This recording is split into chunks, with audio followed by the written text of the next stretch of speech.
Hi everyone! So I'm here today with an exciting video. I'm going to be showing my top 10 books that I read in 2017. Now I have read a ton of books this year, so this was really hard for me to pick 10, and if you ask me tomorrow I might swap some of these out for different books.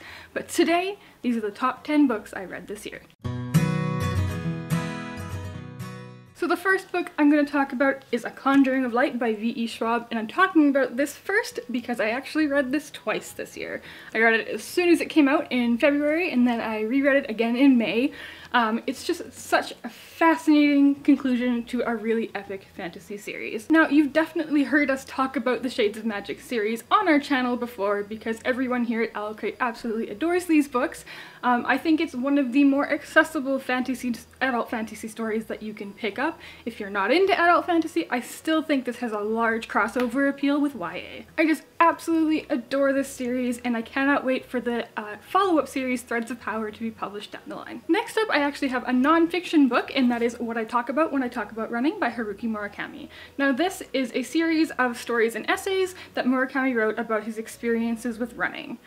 It reads like a memoir, and it is just so well written and absolutely fascinating. Now I personally used to be a runner, so not only do I love Murakami, but I relate to a lot of his stories about running.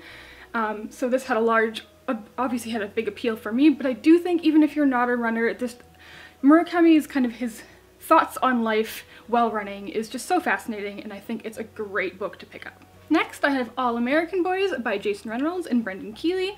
I read this earlier in this year and is one of the books that has definitely stuck in my mind the most. This book follows two teenagers, a black boy named Rashad and a white kid named Quinn.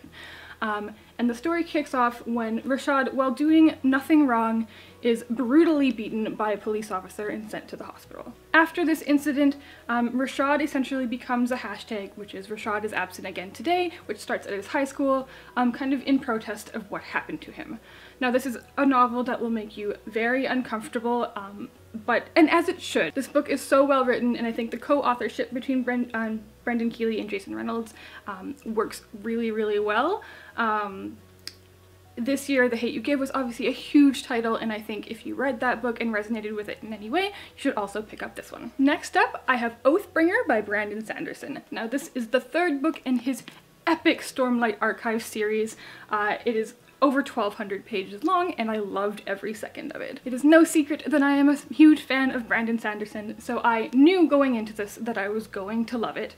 I do think that if you haven't read a lot of adult high fantasy, this probably isn't the series to start with because every single book is well over 1,000 pages long. So in these books, we start to follow a large cast of characters who are trying to bring back a previously disbanded order of people called the Knights Radiant. This world is so vast, I can't even really begin to try to explain what it's about, but in this world, there are things called high storms, which all people must take shelter from. It's very hard to survive outside in a high storm. And these storms also provide power called Stormlight, which is kind of what runs this world. So Brandon Sanderson publishes one of these books every 3 years due to their length and scope. And there's 7 more books to be released, so I'm going to be reading the series until I am 50 years old, and I am not sad about it. Next up, I have All the Crooked Saints by Maggie Stiefvater. Now, I wasn't actually expecting to include this book on this list, but I read this way back in January of this year. We had a manuscript of it, and I still think about the writing in this book. Now for me, this definitely isn't a book that I value for its story, although the story is very good. It's just that her writing in this novel in particular really moved me. This book takes place in a small town in the Colorado desert where people come seeking miracles. There's a family there that grants miracles, but these miracles come with a price. It is a really interesting look at family and friendship and romance, and I just still really value the story and the writing in it. Next up, I have the entire Magnus series by Riordan. I'm holding up the first one because I'm only putting the one book on this list, but this is just such a fun Riordan series. It follows our main character named Magnus, who at the beginning of the novel is a homeless teen in New York City. Within about 3 chapters, I'd say, Magnus actually dies and he is taken to Valhalla by a Valkyrie. This series is just so much fun. It has just the most endearing characters. As if you've read Riordan, you know that his characters are just so phenomenal. I fell in love with absolutely everyone in this story.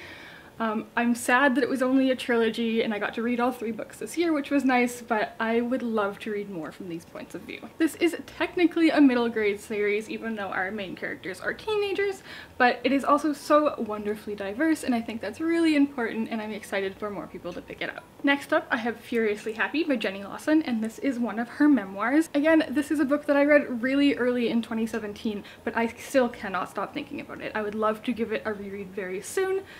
This is a book all about Jenny Lawson's struggles with mental illness and kind of just her life as a professional blogger as well.